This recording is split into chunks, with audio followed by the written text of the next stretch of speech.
Welcome back, ladies and gentlemen, to the second Liverpool Rumours podcast of the new season with Ed001 and Ed333. Today, we're going to dissect Liverpool versus Norwich. How's it going, mate? Oh, well, I'm a bit disappointed you didn't do your half a devil joke. I know it was terrible, but still, it was your only joke you've ever come up with in your life. Kick a man while he's down, why don't you? I mean, you're making me all like insecure and vulnerable now. I'm anybody. It's the way you now. like to be. It's the way you are anyway. That's all an act, mate. Really, I'm a big tough guy. No, you're not. All right, mate. Let's pick some bones. Liverpool 4, Norwich 1.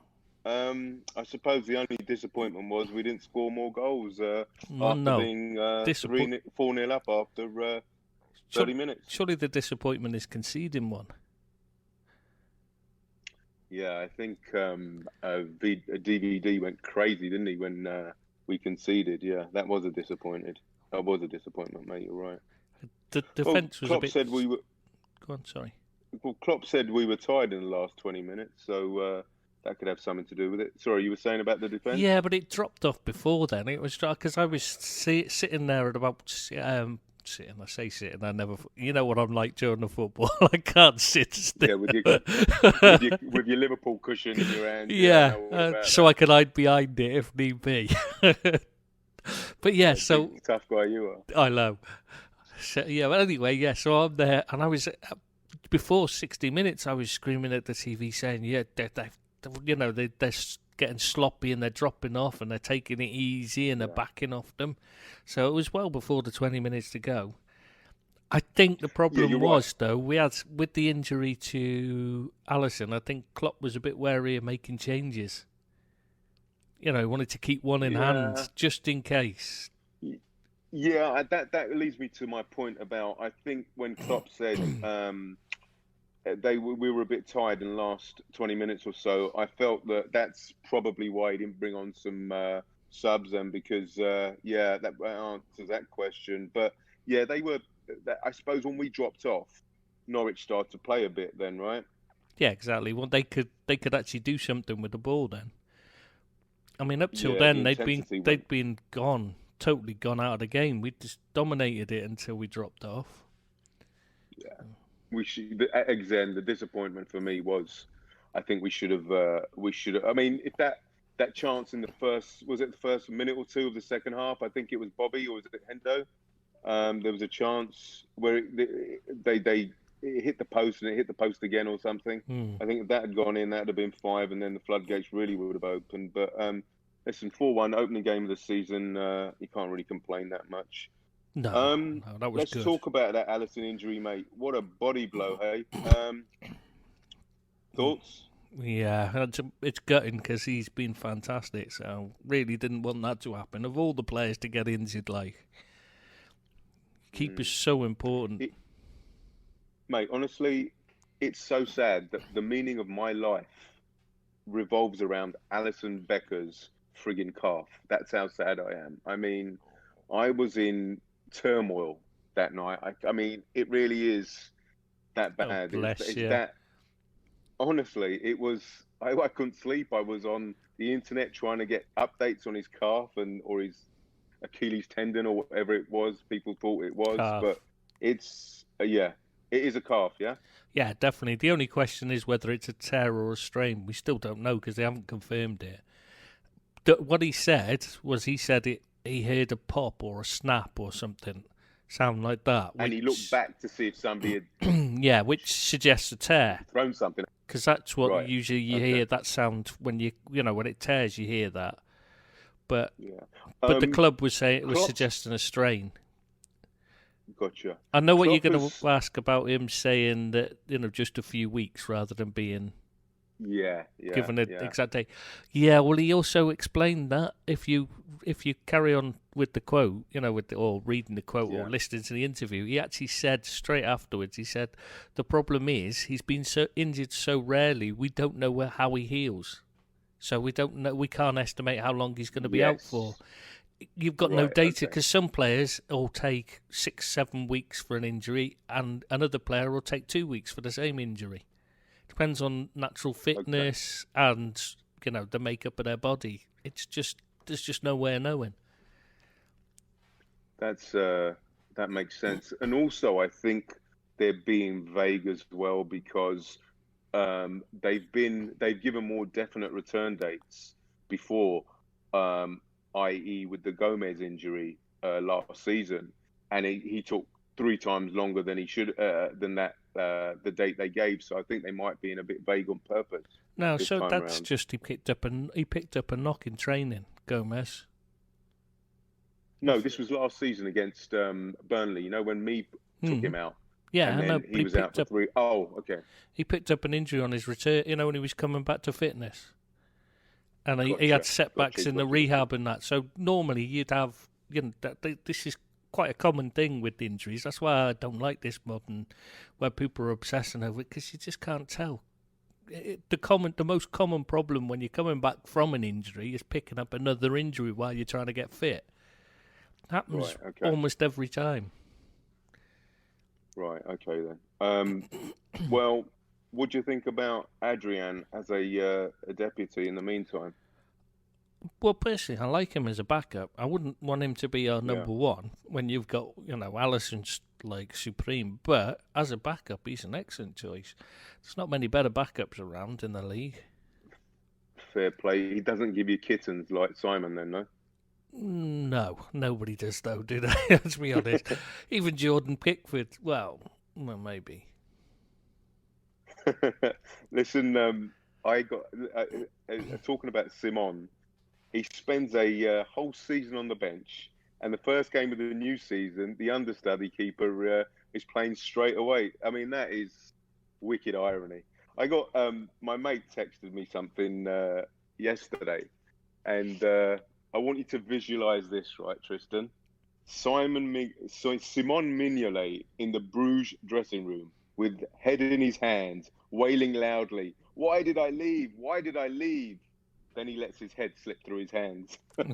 Oh, how did I know there was going to be a bad gag on the end? I thought you were going to tell us a quote he'd made about it or something then. Mate, that is so funny. Talking about Adrian, he looks like he can play with his feet, so our play won't be disrupted too much.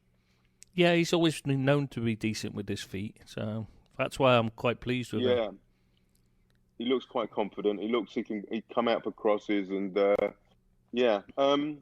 Did he save that shot that slammed the bar on the post? Did he get a hand? No, I think it just hit the crossbar, didn't it? The one.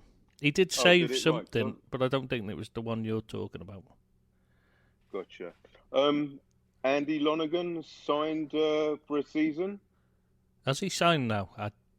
I know they were. He's in talks or something, isn't he? Yeah, he was there on trial, as we know during the pre-season. It was always a case of, Klopp wanted a third backup keeper. Right. The other lads I'm not even going to try and say his name because I've seen the discussion on the site. Oh, I've given up on that one.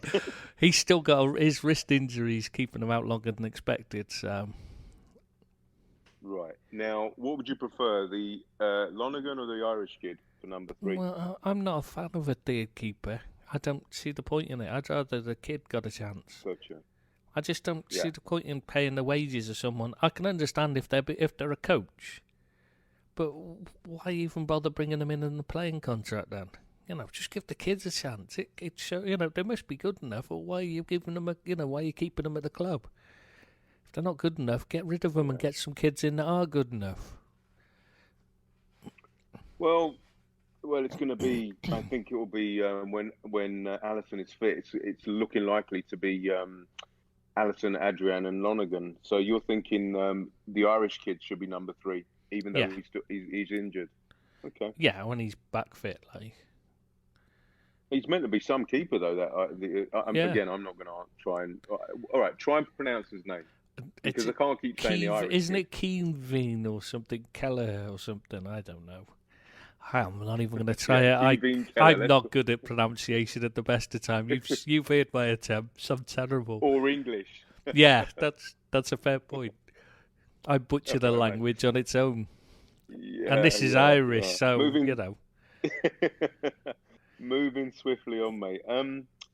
The depth of the squad is pleasing, though. Lovren and Lana, Brewster couldn't even get on the bench against Norwich. Yeah, that was a good bench as well, wasn't it? You know, be powerful, pleased with that. Strong, yeah. Absolutely, mate. Yeah, love that. I mean, I don't think we've had a bench like that for a long while. No, I don't know why people are complaining. I mean, that Vandenberg never got near it. Elliot, he was. Elliot watching in the stands.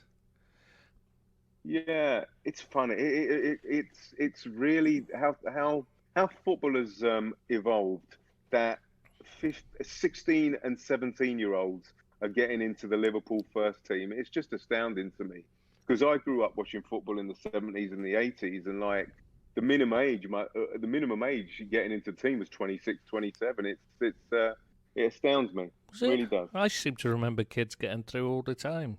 But they were playing because of injuries, because there was no cover those days. You didn't have 45 players in the squad. So you had to turn to kids. But kids used to get blooded in the reserves, and they don't do that anymore. Yeah, the reserve doesn't work anymore, does it? They need to relook at that. I don't like this idea of putting them in the lower leagues. That's just wrong, because it will destroy the lower leagues. But, you know, there is got to be something. So why is it wrong to you? Why is it wrong to you? Just because it will destroy the standard of the lower league? Yeah, well, it's not to destroy the standard. I mean, you know, who's going to go along and watch, say, Tranmere Rovers when they can go and watch Liverpool reserves play the same teams? You know, because that's where a lot of these lower league teams are. They'll go and watch a Premier League team when they're at home, and when they're away, they'll go and watch their local team. So. Gotcha. So it'll destroy the, you know, and then it'll just fall apart. And then, you know, these reserve teams will then be playing against no marks because there'll be no real teams left. That's what's happened in Spain. That's why you've got no competition other than Barcelona and Real Madrid and now Atletico, because they're the ones that have got the reserve teams in the second tier. Okay. It really does it. It's not a good idea for my life. You know, the thing to do is improve the standard of the competition that you're in. Right. You think that'll be looked at going forward? Well, they look at it all the time. They keep trying to revamp it. That's why it went to under-23s and that. But you know, it's never going to be the same because it's meaningless. And the squads are so big that there's so many players. They're just on the fringes, and they're not fighting for a chance to get in the first team. They're playing for a reserve team place. It's not really the same, is it? Yeah, and then that's why they're floating around so many clubs in the Football League, yeah. Yeah, it'd be much better if they got... See, I know I bang on about the transfer window quite a bit on the site, but they need to get rid of the transfer window, go back to the old system, and then teams can go back to having small squads. Because they can, you know, if there is a problem, somebody gets a season-ending injury, then you can go out and buy someone, or if somebody's playing poorly or whatever, you know what I mean? And then you can run with a smaller squad and take a risk on a kid, because if if he doesn't step up, then you can go and buy. Yeah, but how does that stop City, for example, or PSG going out and buying players all season? Well, it doesn't, but why would they need to? Well, if they get 3 or 4 injuries, they can go and replace them with 3 or 4 world-class players. But the other clubs getting a huge amount of money because they'll be selling mid-season, like used to happen. You look at that. The reason why teams like Tranmere and Crewe dropped out dropped down. They used to be in the Championship. Well, whatever it was, the first division then, second tier before the transfer window closed. And the reason they could survive there is because they have a fantastic. They both had fantastic youth academies. What they used to do is they bring these kids into the first team. They play for a while in the first team, and the big clubs just start sniffing around them. But they'd only sell them when they had to. So what they'd do is they'd wait until mid-season when they've been having a fantastic season, sell them at the highest price. Now they've got a transfer. I hear what you're saying. So, so they're maximising the return they're getting from these kids, and then they've got the money. It keeps them going, it keeps them afloat, and as well as being able to buy other players. Now what's happening is you've got a transfer window. You've only got a short period of time to sell them. So they can't afford to hang on to them. They have to, because these clubs rely on sales to keep the club afloat. So what they have to do is at the start of the season, they're having to say, well, we're not got enough money to see us through the season. We've got to sell players. So they're not able to put them in the team and, and then sell them at the point when they have to sell, if you see what I mean, when they might have raised their price by 20 million. I hear everything you're saying, but I'm such a bad person. You're such a good person, Tristan, because all I care about is Liverpool winning the league and with Liverpool winning trophies. And all I'm thinking is, I'm not even thinking about the first, second, third, fourth division clubs. What I'm thinking about is Man City, Chelsea, Arsenal, Man United can go out. If we go back to the old system, Man United, they can go out and go and get players any time of the season and become stronger than us. There's nothing to stop Liverpool doing the same thing. Yeah, but I just want anything to stop the other clubs not having better squads. But we're bad and you good. But we'd struggle. It's not helped us either. We've had to put together a huge squad. What it means is it gives more of an advantage to the ones with more money because they're able to put together a bigger squad and a better squad. Exactly what I'm talking about. So that's why Man City, in this system, have got a bigger edge. In the old system, they haven't because players can go out and just say, "Well, no, I'll stick with this club because if I play in a year, 6 months down the line, somebody else will come in and offer me twice the money you're offering." I don't know. I don't concur with you on that one. But it gives we're at the moment. Every team is at a disadvantage to Man City because they can go and spend more. No matter how much Pep whinges about not being able to afford players, he can because he can spend 60 million on a reserve. He blatantly came out and just told a misnomer about them not spending lots of money every season. It was so funny. It's just embarrassing. And people lap his crap up. Fact check. It's just embarrassing. And then it became, oh no, but I had to spend lots of money because I inherited an old team. Well, yeah, but everyone you inherit an old team everywhere you go, right? Yeah. Everywhere he goes, he must inherit an old team because he spends gazillions. Exactly. It's just embarrassing. Stop making excuses and just accept it. That's how you've done it. There's nothing wrong with that. You've got the money there. Why not spend it? Stop it, Peppy, baby. Right, going back to the squad, do you think Lovren and Lallana are going to seek fixtures new in this before the transfer window ends in Europe? More of a hope than anything with Lallana. I don't expect Lallana to move, but AS Roma definitely want to sign Lovren. You think it will happen? It's hard to say because I don't know what he wants to do. He loves it at Liverpool. Yeah, he gets on his best mates there, you know what I mean? It's a tough one for him, isn't it? He's on good money. Yeah. Roma ain't going to pay, Roma ain't going to pay him more, are they? So. Yeah, what are we looking at any kind of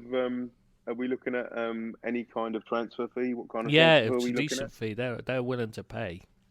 Decent fee. I think it's 50. It depends on obviously they want to pay it with add-ons and that so it could be up to 20 million, but the likelihood is it'll be more like 10 plus a load of add-ons, you know what I mean? Listen, I know that a lot of people don't really rate Lovren, but he's worth a lot more than 10 million euros.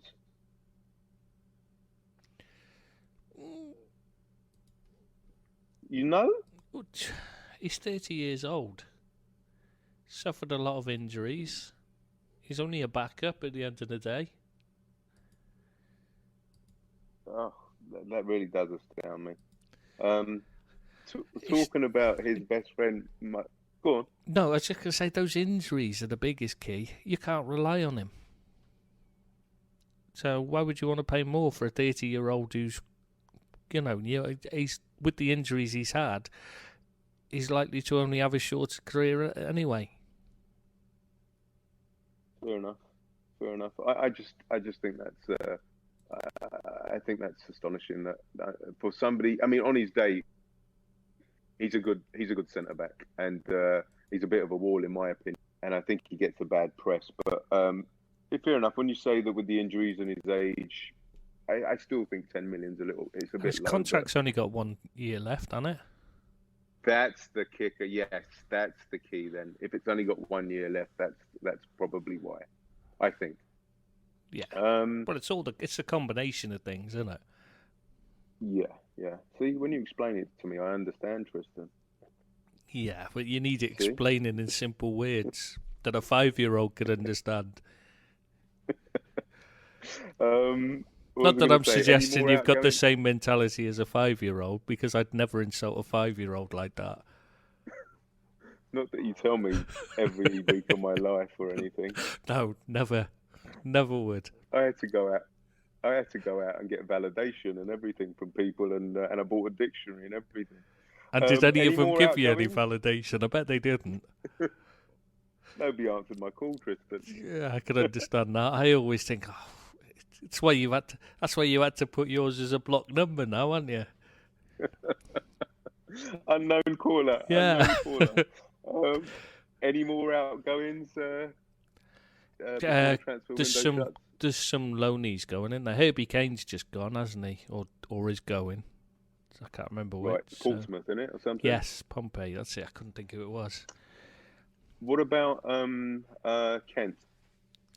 Well, there's a lot of messing about there. Kent, by the way. Yeah, he wants to go back to Rangers. Like I said, his missus is up there. That's his choice, preferred choice, and we're expecting them to come in for him again. But they only want to loan him, and we want to get rid of him, basically.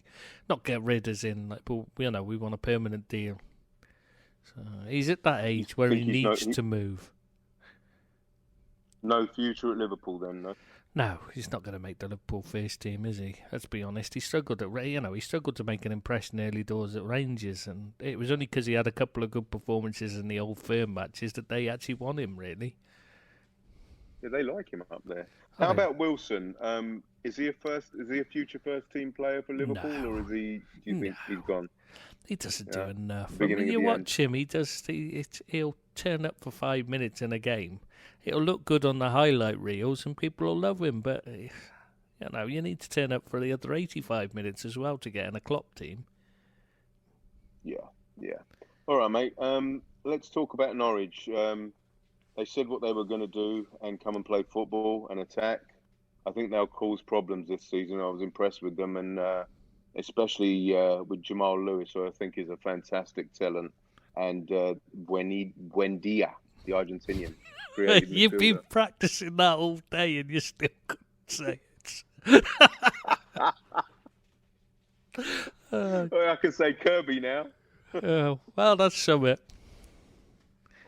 Oh, that's something, I suppose. Yeah, let's talk about Norwich and the Jamal Lewis and any both their fullbacks. I liked them. I like both their fullbacks. Aaron Lewis. Max Aarons. Max Aarons, that's it. Yeah.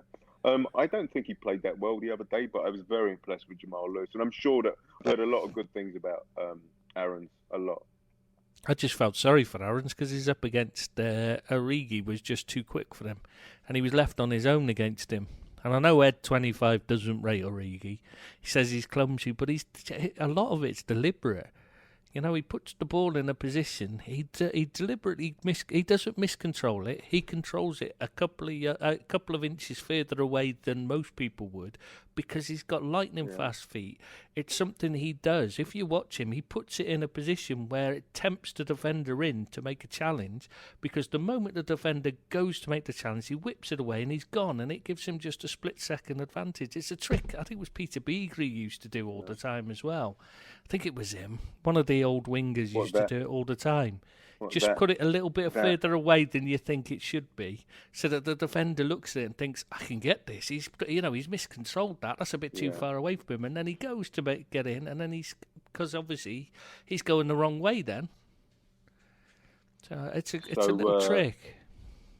It's a deliberate thing, and it works, as you saw, because he got in for the first goal.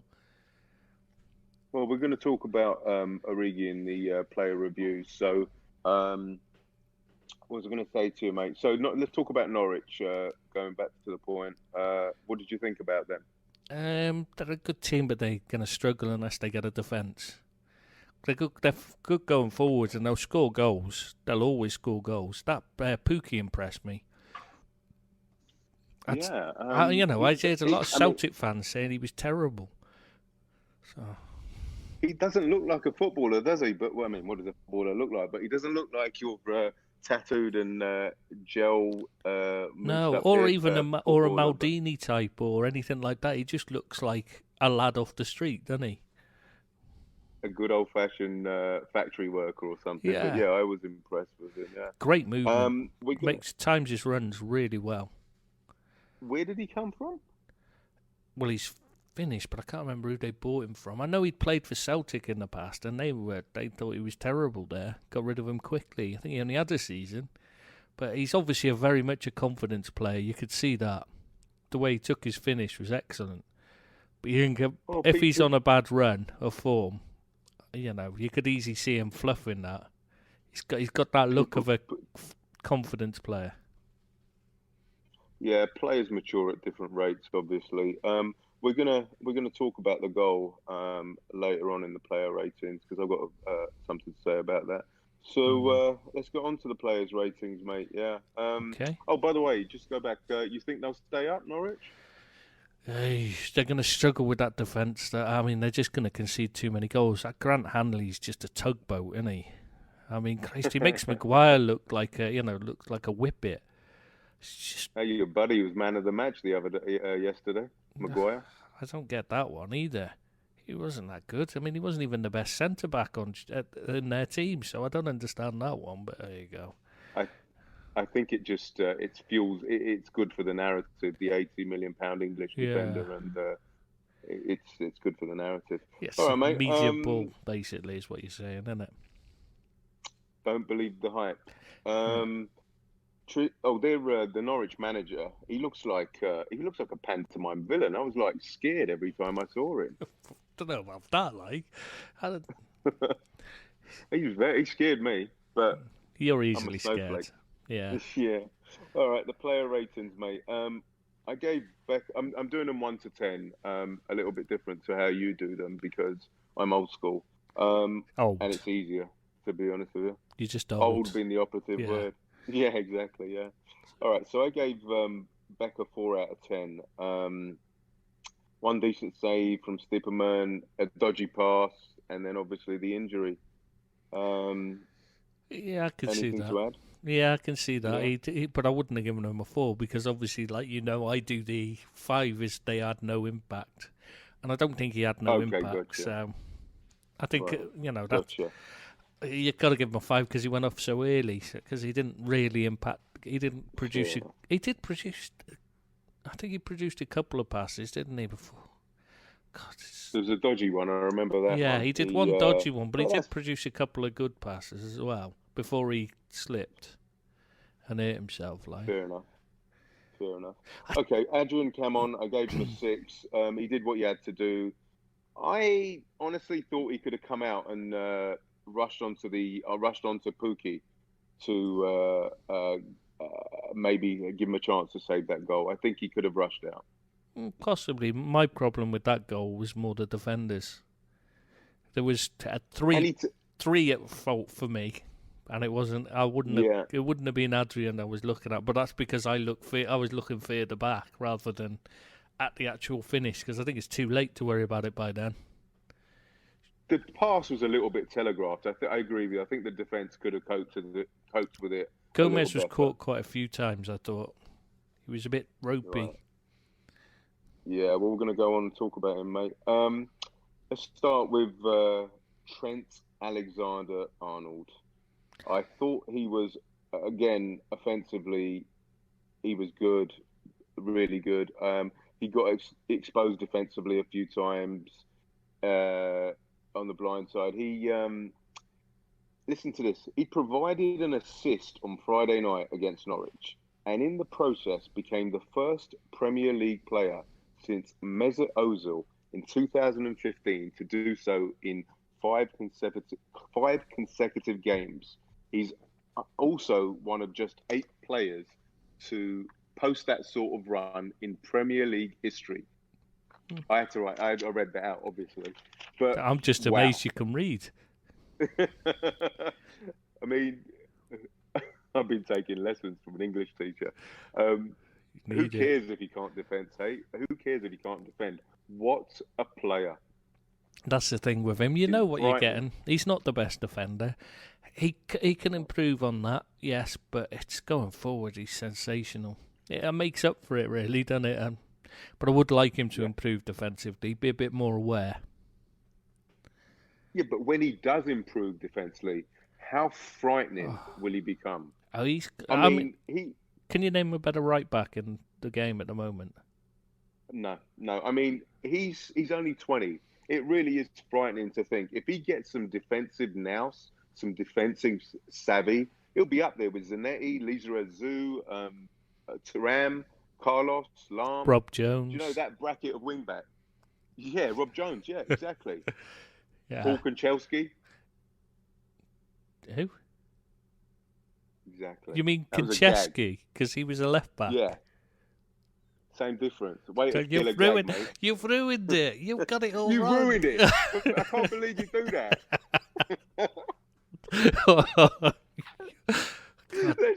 Please don't do any more gags. It just doesn't. No. Stick to your half a devil. Let's just go on to Gomez. I gave him a 4. I thought he wasn't switched on for large parts of the game. He did improve slightly, but he needs time to establish some rhythm. And after his injury, I thought Matip should have played, to be honest. I thought that before the game. We both said that, didn't we, in the other podcast? Yeah. But, I mean, I like Gomez a lot, but he did look rusty. You could see he hadn't played many of the pre-season games at centre-back, really, to be honest. I think that could have been a bit of a mistake now.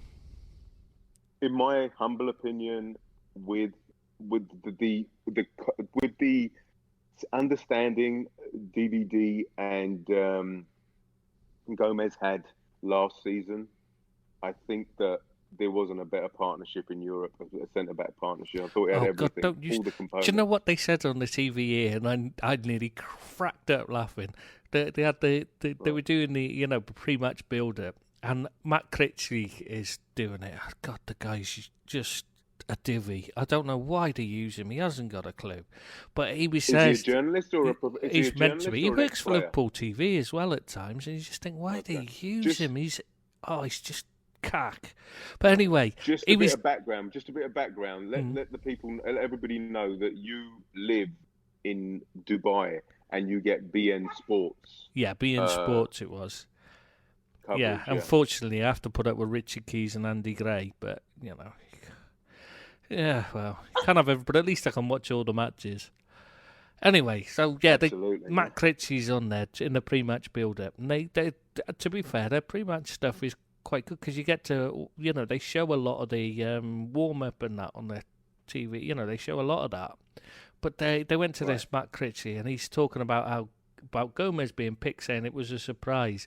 He said because a lot of people, this is what he was saying, most Liverpool fans thought Matip was the best defender in the team last season. And I was thinking, what? Nobody thought he was better than Van Dijk, did they? Not one bit. I've never heard anybody say that. That's interesting. Where do these media outlets get their information, their facts from? How do they... It up. Just make them up, yeah. Okay. He just made it up. I mean, nobody else. He might have been the one person in the world that thought it, so he decided to make it sound like he was just passing over information, rather than just saying what came to him. Because I've never heard anybody say Matip was better than Van Dijk. Everybody thought, the argument was whether Van Dijk should have won the Ballon d'Or. Nobody suggested Matip, did they? Yeah.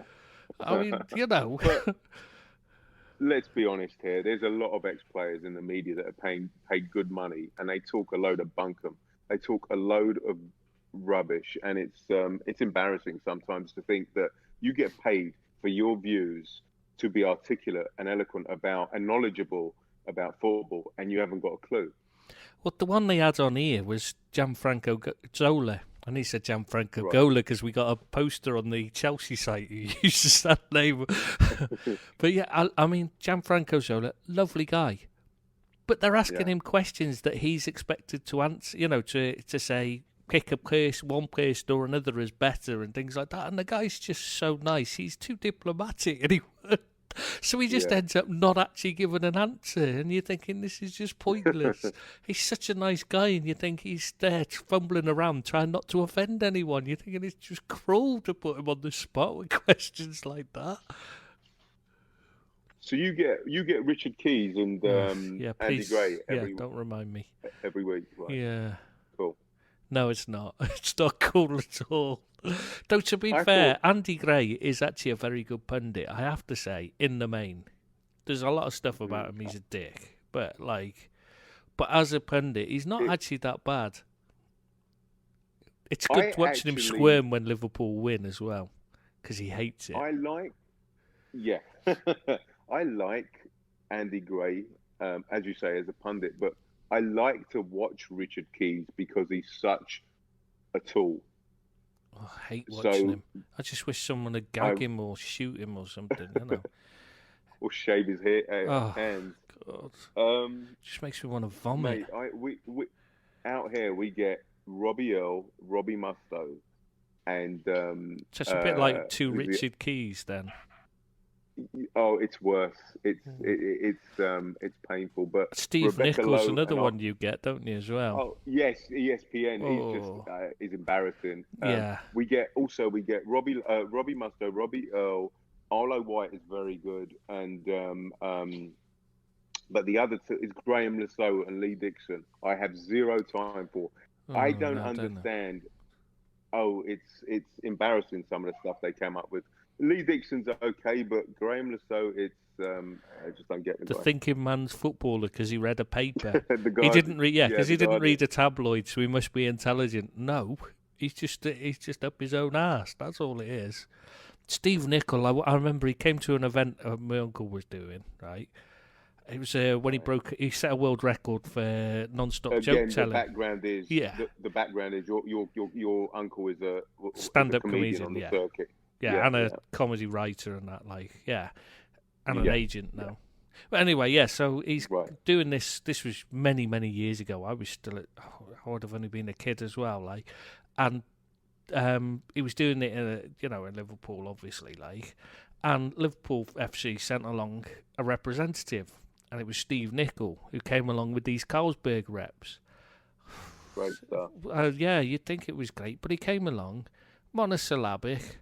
Tried having a conversation with him because obviously our son's up there doing his, he's at this point it's like 60 odd hours in and he's knackered, so he didn't really want to have a chat with Steve Nichol sort of thing, because he's got to do shit.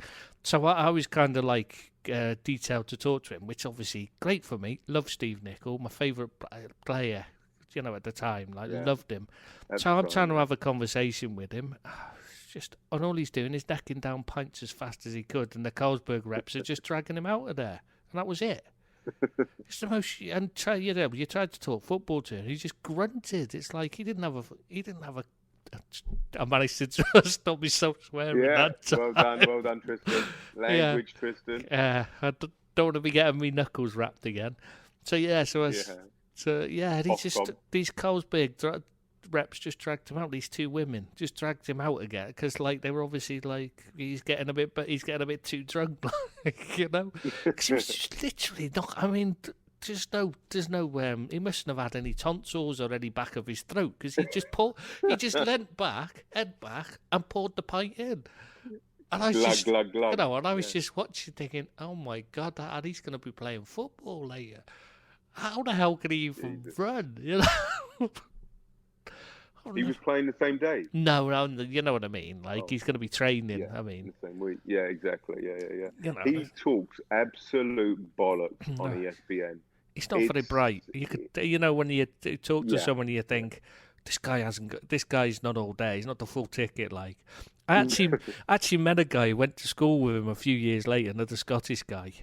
A few years later, he went to school with him, and we were talking about it, and he was saying he wasn't good in school either. I'm trying to remember his name because he said he was saying he had a few stories about him not being the brightest bulb in the box. Nice guy, right, mate, Yeah, I can imagine. Great player. Oh my God, fantastic wonderful player. What a wonderful, wonderful player. Left and right wing back.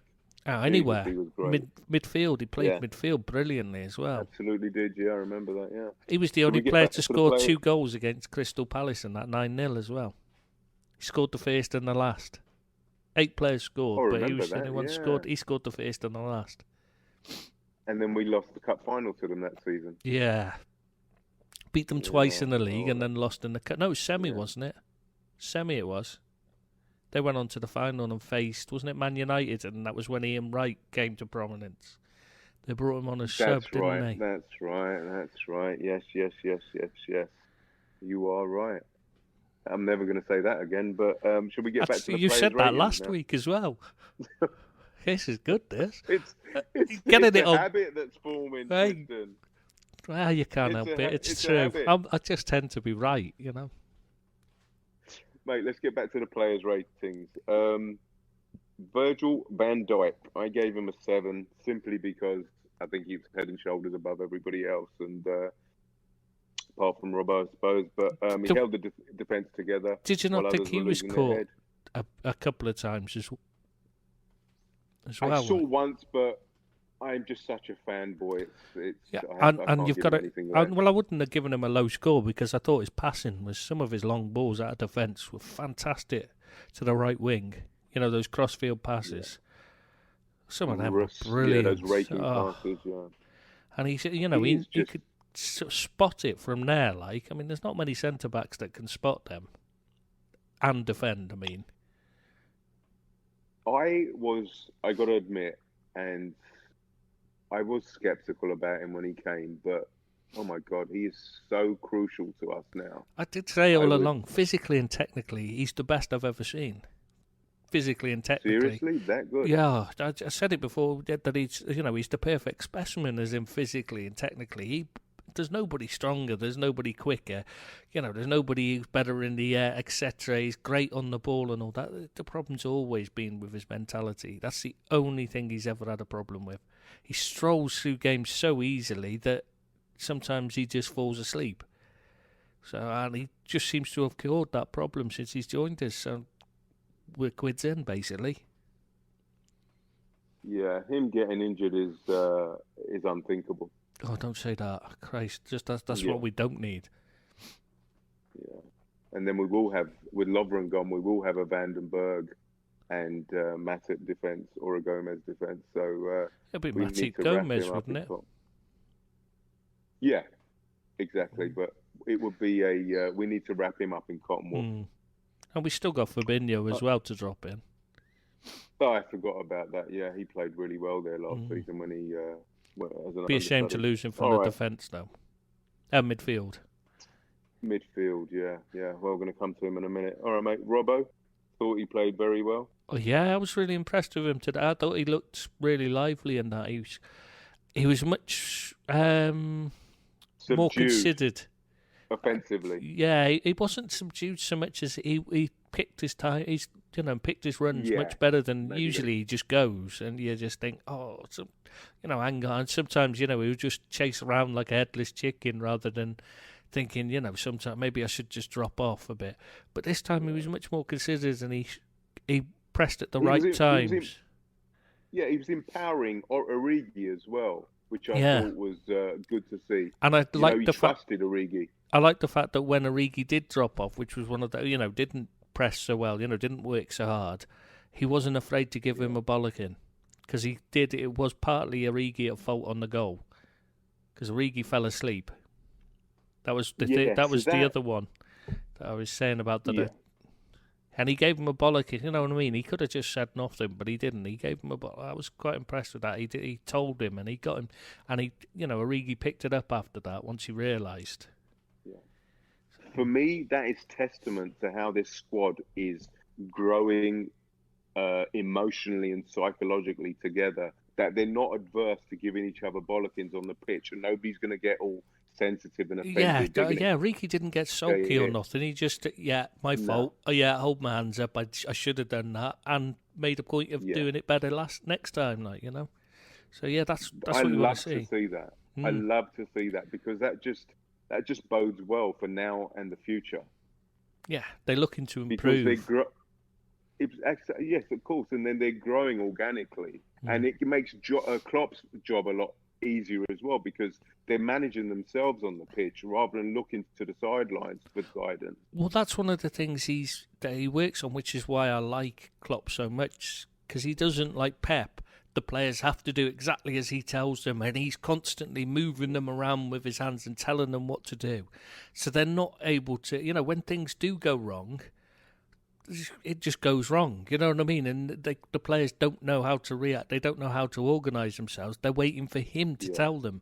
And he's not the only one, but he's probably the worst I've seen for it. He's very much a micromanager, whereas Klopp he's more like the old-fashioned, the way Paisley used to do it, where he teach them to make the right decisions for themselves, because you can't always do what they've set out at the beginning. Sometimes you have to make a decision, and you can't be looking to the sidelines every time.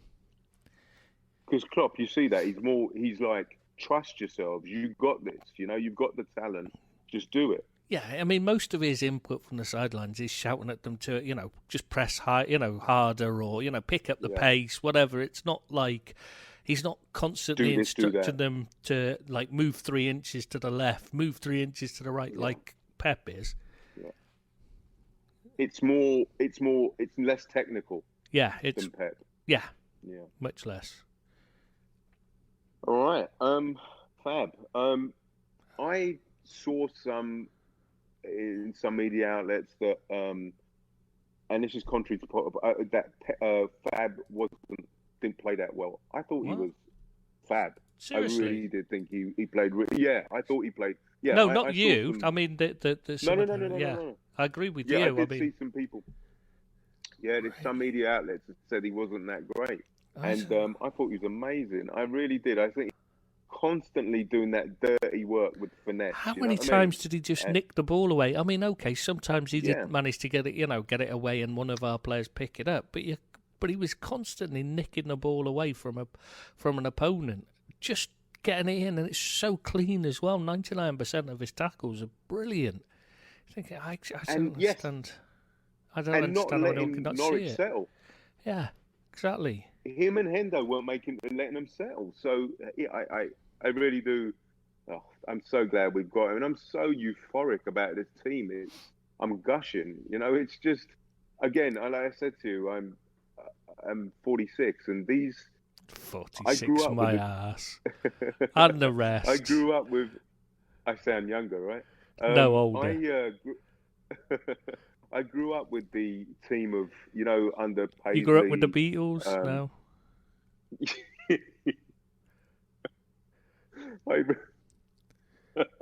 Winston Churchill, maybe? No. You're 30 days younger than me. That's what I don't get. Well, it can't be, because I'm only 45. Sorry, I mean 21. 21. What did I say then? Stones. Yeah. Stones. Not far off. Yeah, as I said, I grew up in those halcyon days of Paisley, Fagan, Dalglish, And now, come on, you need to take that back. You've never grown up. No, you're right. Peter Pan, me. But going back to the football, Cliff Richard, more like.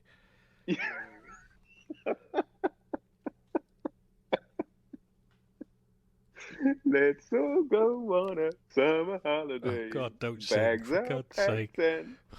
Right, that's it. Everybody's switched off now. We say what we like. I can start swearing now. So, again, I grew up with those great teams, so I'm so happy we've got some stellar footballers at our club at the moment. So, yeah, Fab for you. I gave Fab a 7.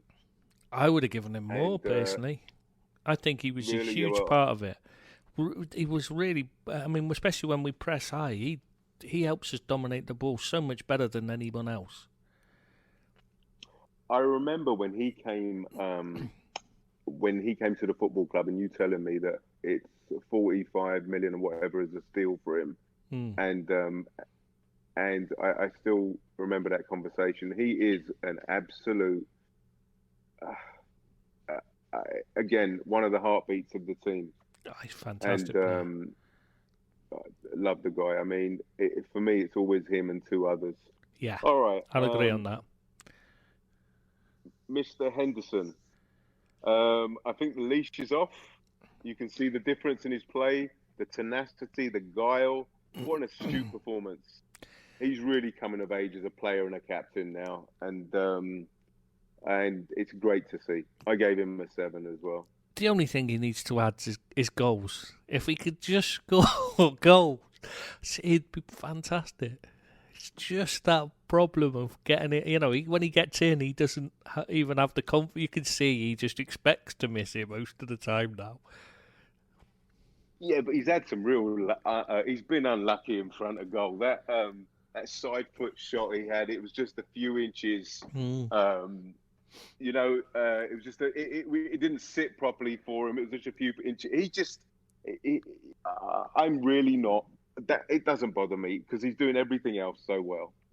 Oh, I wouldn't say I wouldn't drop him or anything. I love him. I think he's been great for us. But I mean, the end of the season, he was one of the best players.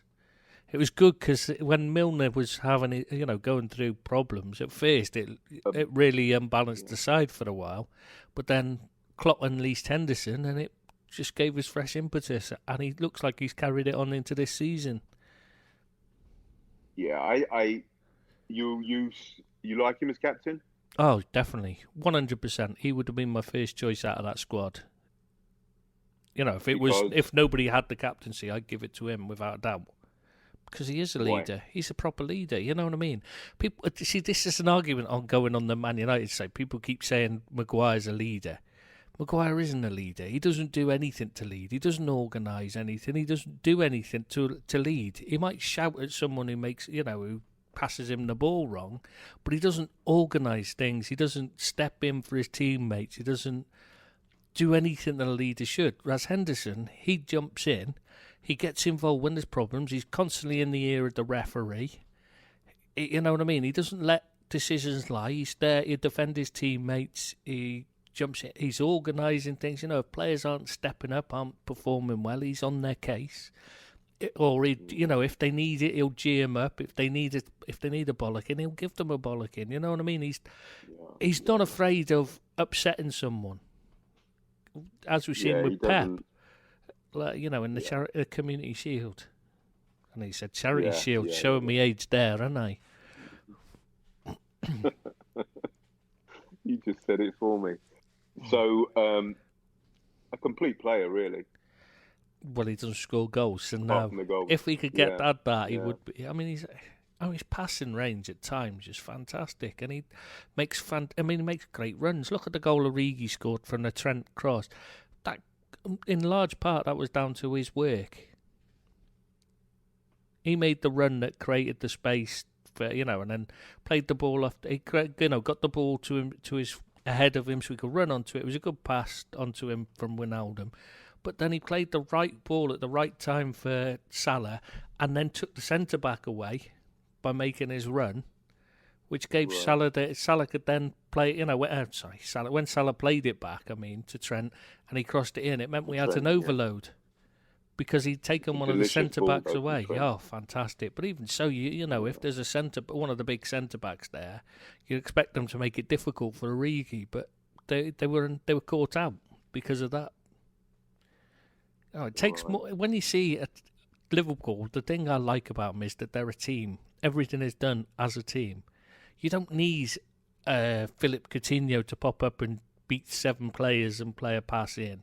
We don't need that because we do it as a team, pass it round them. That's how you do. That's how Liverpool used to be. It's much more like the old Liverpool than people realise, I think.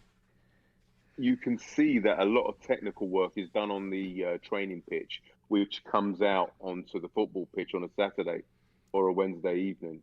Because I think they transfer it onto the pitch when they play a game. Because all this stuff that they do, it seems like it's all done in training. Yeah, well, they know each other's game. It's the way it used to be. You just play and train until you knew each other's game, and that was how Liverpool was so good. Because they knew where you knew where someone was going to run. You knew whether he was going to take 3 extra touches or whether he was going to take 1 and ping it straight away.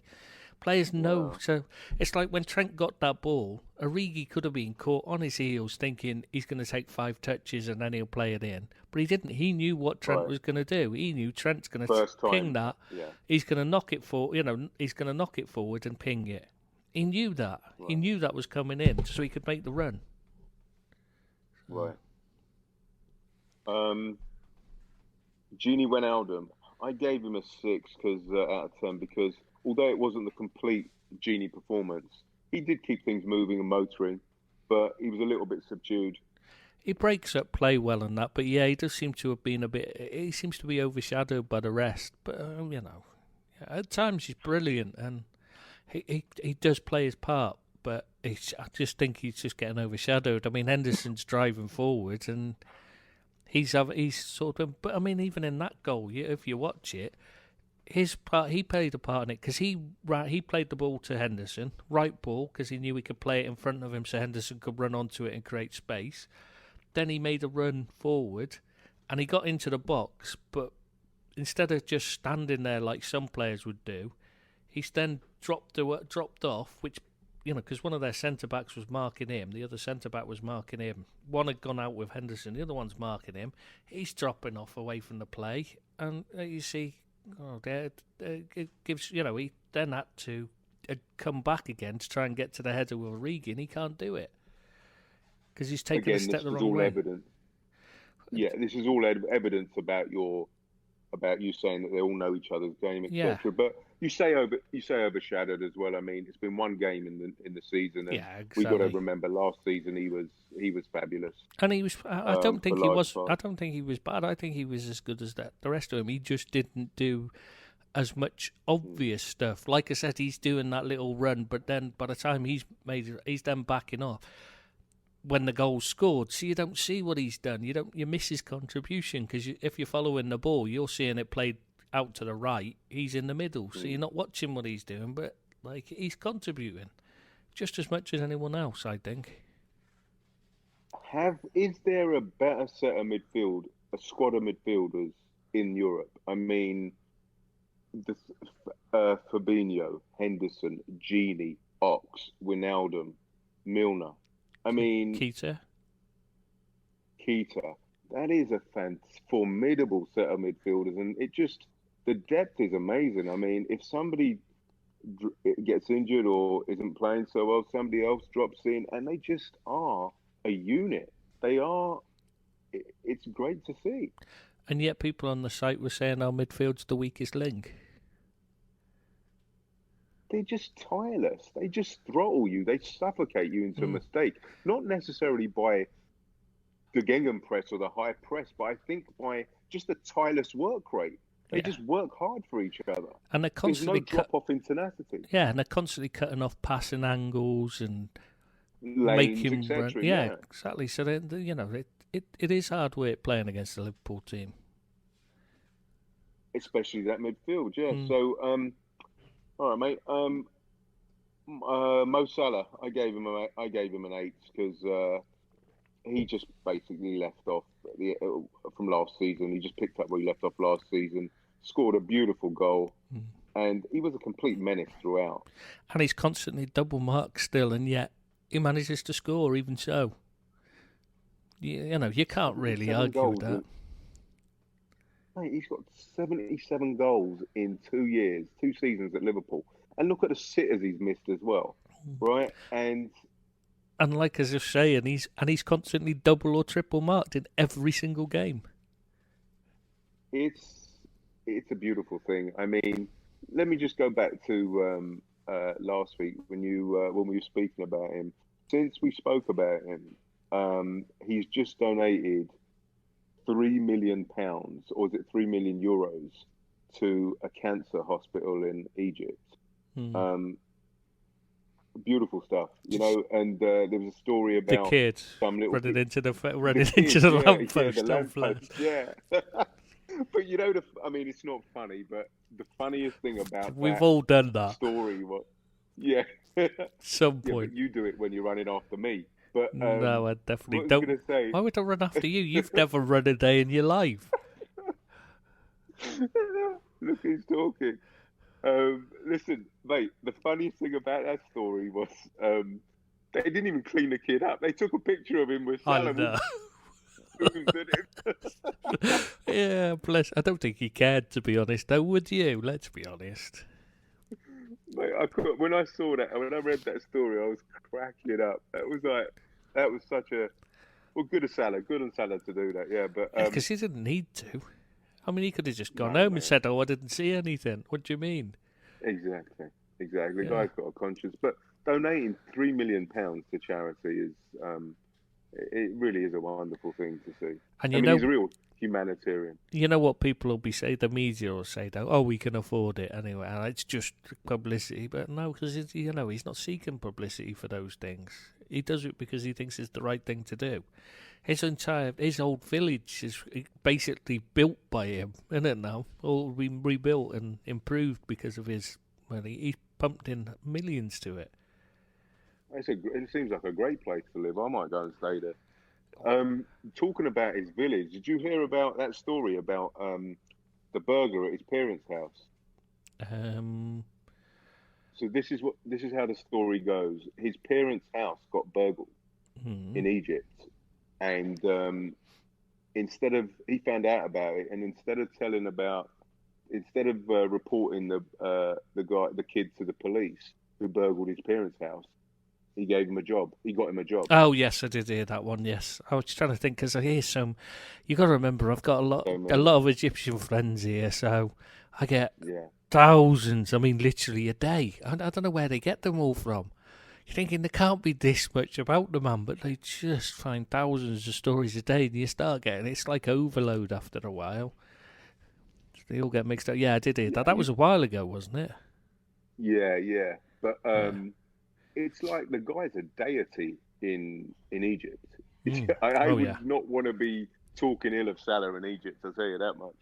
No, you can't. I mean, even when well, it doesn't matter what he's done. He could, if he was round your house sleeping with your wife, you'd just tuck him in bed and make sure he didn't catch a cold. You know what I mean? You'd just pass him the condom, wouldn't you? Yeah. Well, no, you wouldn't. Mate. You'd make certain it got a hole in it because you'd want a kid off him, literally. That's what they do in Egypt. They'd be getting the needles out to stick holes in him just to be sure. You are twisted. That's wrong in so many different ways. But that's what they honestly, because who wouldn't want Salah's kids? You know. In Egypt, I'm talking about. No, I'm talking about Egypt. You do me. That's what they. That's how much they love him. But your scenario was, he's with your wife, and you're tucking him in bed, and I just... Oh, yeah, it's right, yeah. Developed that. Oh, yeah. 1 minute, you'd have your wife... But I'm not married, so it's different, isn't it? Well, I can say that because I'm not married, and it's probably why, let's be honest. Right. Twisted, normal, what's the difference? So let's move on. Bobby Firmino, Bobby Dazzler, absolute swashbuckling performance. I thought he was potent all the time. He was on the pitch and was a heartbeat of the team. He always is, though. I mean, you can't fault. He always is the heartbeat of the team, though, isn't he? So it's kind of expected of him.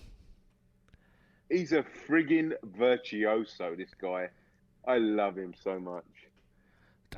He's just fabulous. Really is. Great player. Massively underrated. By, like we said last week, by everybody else apart from Liverpool fans. And some Liverpool fans, so. I mean, some of them don't get it. You see them moaning about him. About what? About Bobby? Yeah, you see sometimes them saying he was poor the end of last... Who is it that one of their posters on the Liverpool site think he was terrible last season, remember? I don't know if you've seen it. Mate, trolls if you ask me. Because anybody that can undervalue Bobby Dazzler their head seen to, mate, I just think he's... Well, they seem to judge him by the number of goals he scores only, and I just don't get that. Because, if he helps create the goals, then for other players, that's just as useful as him scoring them.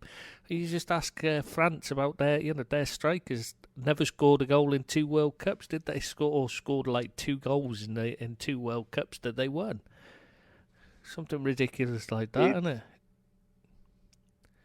My wife's reprimanding the dog in the background, so if you hear any shouting, are you sure it's the dog she's talking to? Because I heard what it was like before we started, and you were in the doghouse, so you know. The dog's really getting it now. All right, mate. Let's move on to Divi. I don't think he was world class, but I don't think he was on the periphery either. He put loads of effort in and scored a goal. Can't really ask for more. And created another one as well, remember? The first was all his work. Agreed, yes. Yeah. I mean, he put it into a dangerous area. You can't fault that.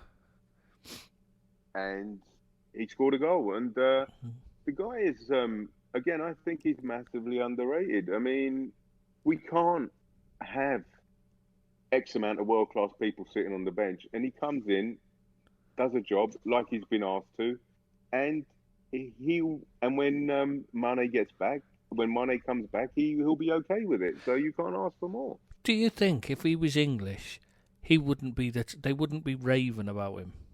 Because the amount of goals he scores, considering how much he plays, it's just incredible. The goal per games ratio, goals per minutes played ratio. I get you. Yeah, I mean, he comes on as a substitute, and he almost invariably either creates or scores a goal. That's priceless. That is absolutely priceless. And Tristan, we play him out of position.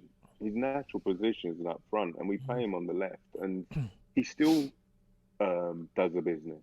I just don't see why people have a problem with the guy. Because he looks clumsy, but that doesn't mean he is clumsy. I was having this discussion on the site, and I was saying, like, you watch players like Peter Crouch and that Enzonzi, who played for Stoke and Sevilla. They look clumsy, but it doesn't mean they actually are. They just look it, and sometimes people won't look past it. They do the same with Henderson because he runs funny. They don't look past it and see the actual player underneath it. They just look at he runs a bit funny, or he looks clumsy. So they've decided he is clumsy. It just doesn't work like that. Don't understand it. He's got everything you want in a footballer. He's got pace. He's got power. He's got goals in him. Good leap. He works his. He works his socks off, and he's super modest. I mean, I just don't get the hate towards him. I really don't.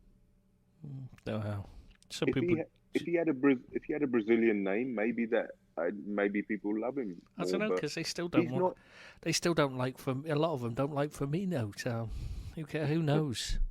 I don't get it. I think because people don't watch what they do. They don't watch a player and sit and just watch what they do. They watch the game and then they think, oh, he's crap because they didn't see what he did, off the ball. Whereas Cruyff always used to say, you only have a player, on average, spends 3 minutes on the ball in a 90-minute game. So it's it's what they do in the other 87 minutes that makes the difference between a good player and a great player. I hear you. But also, they don't... listen, they want a Mane and a Salah and a Firmino on the bench. You cannot have that. So the level's going to drop when you get somebody like an Origi playing. But you can't have Salah, Mane and Firmino playing on the bench. So that type of player. So people have got to get realistic and just appreciate we're lucky to have Origi. I know that's a really controversial, dramatic thing to say, but I really do appreciate him signing that contract. Yeah, because he could have gone elsewhere. He's just scored a winning, the clinching goal in the European Champions League final. He could have gone elsewhere and he'd have got a big contract easily. Yeah, yes, for sure. And he just seems like a good fit for us because he doesn't make any noise either. He's classy. He's so classy. And he works for the team. That's a big exactly. Plus. And he's exactly. I can't have a word said against him. I mean, it's a matter of opinion, obviously, but I'm glad we've got him. All right, mate. Mane came on as a sub. It was a 15-minute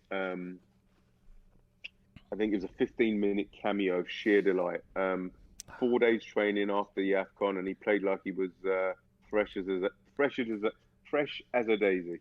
Oh, he's great. Yeah.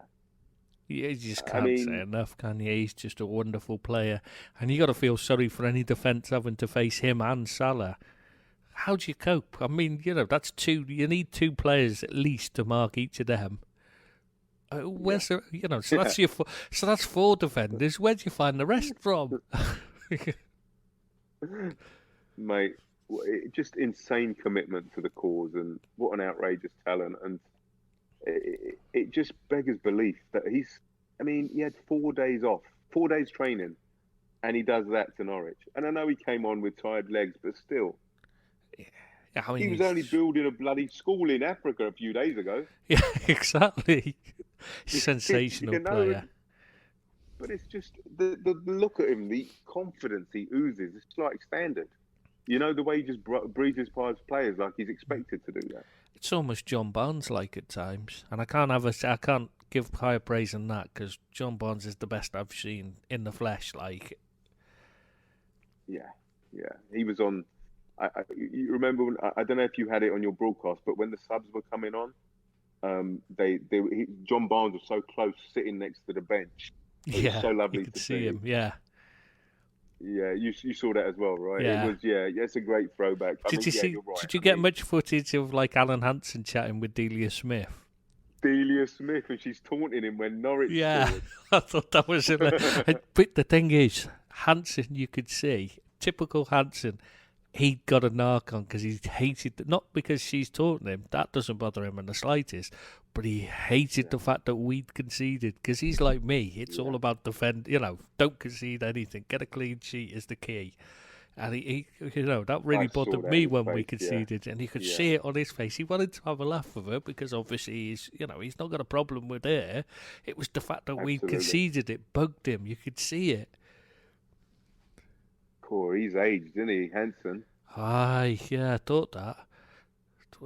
Yeah, he has aged, mate. But yeah, it was good to see Barnes and Hansen. That was a throwback to the good old days. But yeah, going back to the Mane and Barnes comparison, you think Mane's that good, right? Oh yeah, he's definitely that good. Different type of player, but he can run past players the same way. He's got a little bit more pace, though, hasn't he? So. Yeah, but Barnes was special, wasn't he? God. Oh, wonderful! I remember going and he went down injured, and I was distraught. It's the first game I'd gone to see live, at Anfield, and I just remember that. All I was worried about is whether he was going to come back because he was off for about 10 minutes having treatment, and I was just panicking, thinking, that'd be just my luck. And I was at the game, his first game back from that big injury, and you could see how he'd piled on the pounds, and he was a different player. Some of his pace had gone. That was away at QPR. Oh yeah. And then Les Ferdinand destroyed us that night, and I was thinking, why didn't we buy this guy? I mean, on that performance alone, Les was great that night. But that was. He was some player. Maybe Danny Bear didn't want to go to Liverpool. Oh, that's right. He's here. He's there. Bear, he's shagging Danny Bear. He's Ferdinand. He's Ferdinand. That's right. Yeah. I'm sure that wasn't the only person he was. No, but that was the one he was famous for.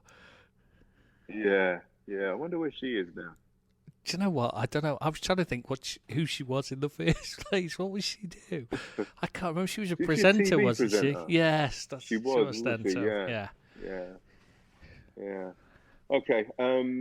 Millie came on as well. Got 5 minutes. I'm ashamed to admit that I used to dread James Milner playing. Now I'm wanting him on the pitch. Under Rodgers, he was terrible, though. Minutes. To be fair, under Rodgers, you could see. I mean, but Rodgers didn't have a clue what to do with him, did he? His energy was just going to waste. So Rodgers doesn't have a clue generally. I mean, did you see the stat at the weekend where Leicester had, I don't know, 70, 80%, I don't know, whatever a percent of the possession? They had one shot on target. I mean, passing for passing's sake. That's what he made us. And he can't organise a defence. Exactly. He just made us into that. I mean, that just tells that he's doing the same thing at Leicester. Oh, he will do. That's why I couldn't understand people saying they think they're a shoe. You know, they're the ones that will challenge the top six. I just don't see it. Not with Rodgers in charge. Maybe if they get a decent manager in the next few months, yeah, but not with Rodgers. He's inept. Because they've got a great infrastructure with the Thai owners and stuff. I think the owners are super invested into the club and the area and the city. Yes and no, because they're too close to the players, the ownership. Right. And that's why there's been so many problems. You think that they're too faithful to the players? They're too close to them. They're mates, you know what I mean? It's like, that's why Ranieri had to go, because he fell out with the players they were mates with, the Schmeichels and the Vardis. And that's why, what's his face had to go? Claude Puel, was it? Whoever it was? Yeah, Claude Puel. He had to go because they didn't like him. They didn't like the way he played. But one thing I've got to give Rodgers, he's his own man. He won't stand for any of that. Yeah, well, I don't know. I don't see the marriage lasting very long. No, not me. Anyway, let's get to James Milner. Legend in the making for me. I love think he's, He was a great player as a kid. He was very underrated as a kid and that. And you can see why. You could see why Man City wanted him to stay. Yes. Love him. He's going to be gutted if when he leaves. He will. I think this is his last season. Yeah, well, he's not been off. He said himself he's not been offered the contract yet. But I think Liverpool are waiting to see if they, how his legs go during the season. Yeah. So. It's prudent of the club to do that. I think it makes sense. You would wait. I would anyway. Give me your favoured midfield three. Oh God, that's a tough one. Fabinho and Henderson have got to be in it though, haven't they? It's the other one. Agree with you, yeah. The other one. I mean, it really. It's a toss-up, isn't it? You could put any of them in there, and you'd feel confident they'd do a job. But if they're on their best form, then you'd say Keita's the best because he's the different option, or maybe Oxlade-Chamberlain for that matter. Oh, for God's sake, no, no. Milner because he gets back in and covers. Yeah, but then Faber do that and Hendo do that for you a little bit as well. But I think if Milner. Okay. I'm going with Milner. All right, mate.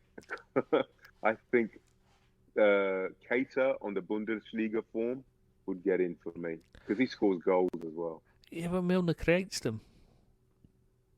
So does Keita. Yeah, no, they both do. It's on top form, any of them would do. It's literally you could pick any three or three, really. Any three, any three of them. And that's my point about the midfielders, the six midfielders we have. It's just a beautiful thing. And you haven't even mentioned Lallana, who I know is a favourite of yours. Love the guy, yeah. So you did say there's no chance of him leaving, didn't you, earlier on? I don't expect him to, no. Why is that? Is it because of his wages? Is his age? Injuries, age. And he's also he was looking to go down south, but I think he's settled in again now. And I know he knows he's had a few injuries, so he's not gonna get. He knows he's now on the back foot, so to speak, and he's got to fight for his place. But he seems to be willing to do it now.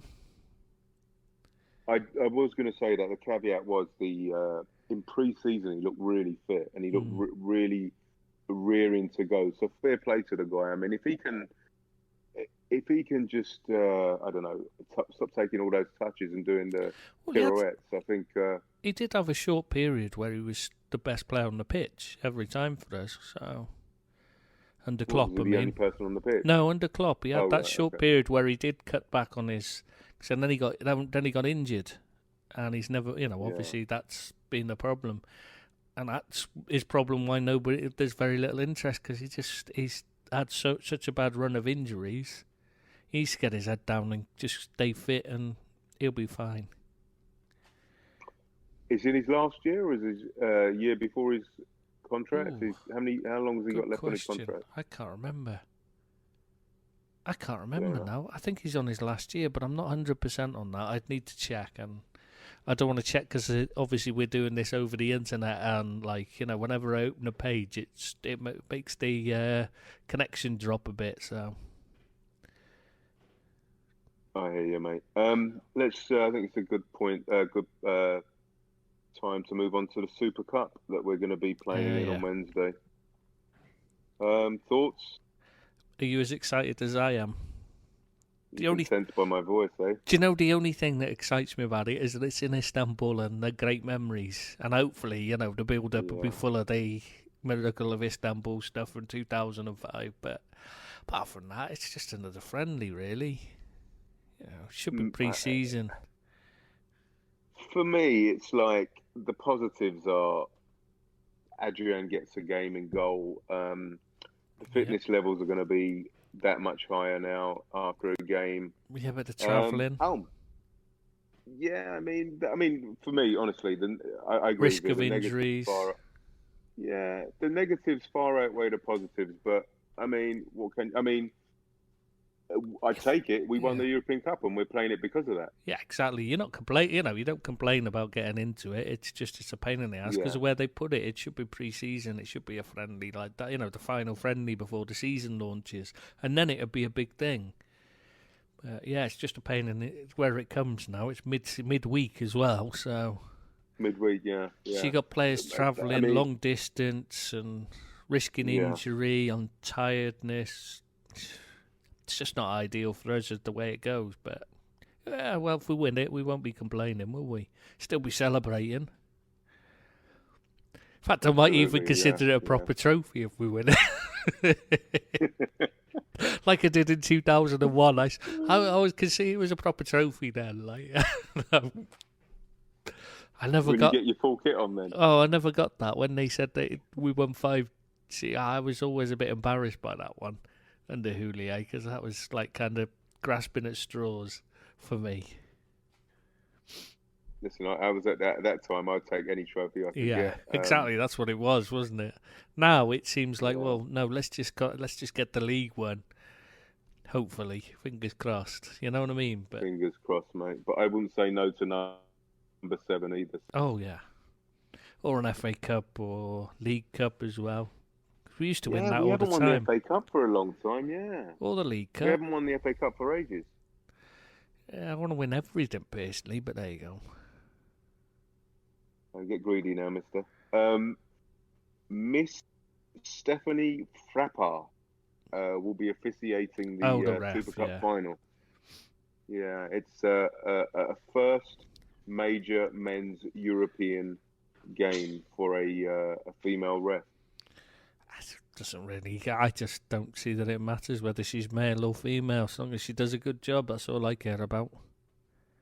I bet she'll do a heck of a lot better than some. Well, the best line though is that the best line is the woman. The lady. I can't think of her name. Yeah, that's what I was going to try and say. The one that the reason why I was saying the woman is because they were having a dig. The one that Keys and Gray had to go at, weren't she?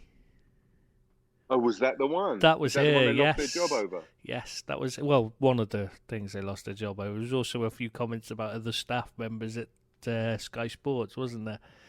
Female members. That's the one, I remember. But that's the one that's famous for, yeah. Yeah, it was her. Was it Sean Massey Lloyd or something? She's got married now, hasn't she? So it's double-barrelled. Okay. But yeah, she's an excellent line though. I've often wondered why she's not actually in the middle of the pitch, because she seems to know her job. I don't know how different, because they're referees, isn't it? So on the line. So whereas Andy Gray is an excellent wino. Oh, boom, boom. God. You just set him up, mate, and I'll knock him down. Anyway, back to you'd miss him though, obviously. I think it's all about. It's great, this evolution of football that. And it really does it's a real positive thing for me because there should be no barriers. Yeah, but there should. Go on. But the problem is, the more people talk about that she's a woman doing it, the more, the more it becomes an issue. It's like any of these kind of things where like the first so and so to do something, when it becomes the day it becomes irrelevant what colour skin they've got or what sex they are or whatever, is the day when whether they're gay, straight, who cares? That'll be the day when it's better, when it's much better. Because it shouldn't matter. I just don't care. No, it shouldn't. No, it shouldn't. But you do appreciate when there's a first. There's going to be fanfare. There's going to be publicity, and then when we get more of them. Yeah, but I'd just rather it was like nobody cares, and then we can just get on with the game, because that's all it should be about. The referee shouldn't even, the problem is we're going to notice everyone's going to be on about her performance, and she's going to be under massive amounts of pressure now, which isn't needed. Scrutiny, yeah. But maybe she has to be the trailblazer for everybody else, So yeah, but I just feel she'll make it easier. Do you not feel if there's one cock-up, one silly little mistake, she'll ruin it for all women? That's the problem, and that's the pressure she's under. Because it'll never get lived down. It'll never get lived down if she makes. If she does a Graham Poll and does 3 yellow cards or anything like that. Yeah, but most men aren't like you. Who are sort of enlightened. You could just stop right there, Tristan. Under the thumb of your missus. Yeah. So you have to think women are better because your missus tells you so. She's sitting there. I bet she is. Yeah. To make sure you don't say anything about her. Anyway, yeah. So she's got a Glock to my head. Yeah, I can believe that. I've met her. Loaded, she's scary. Loaded as well, yeah. But yeah, so. But yeah, most blokes are still living in the 1950s, and yeah, especially in the UK, really you've only got to look at the attitudes. It's coming out now. It's embarrassing. People are going backwards, and I really fear that if she makes a mistake, they're never gonna live it down, and that's what worries me. Shouldn't matter. Yeah, but if she's the first, then for me, mistake or no mistake, this will open the floodgates. Hopefully, and hopefully it won't matter. Like you say, just the best should be in the best.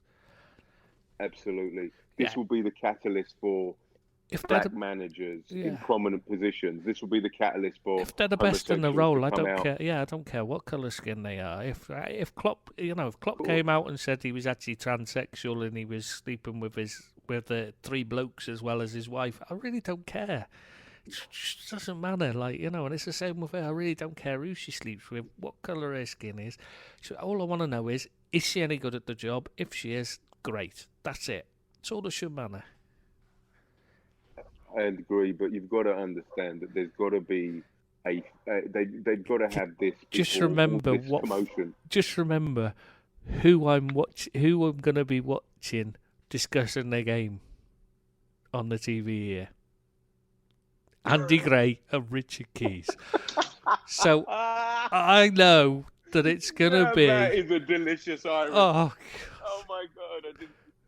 I just got that. Oh my, that is going to be hilarious. Oh, just dreading it, because all they're going to be talking about is she's a woman. They're not going to be discussing whether she does a good job. They're just going to be discussing that she's a woman. Wouldn't it be funny if they lost their job over this?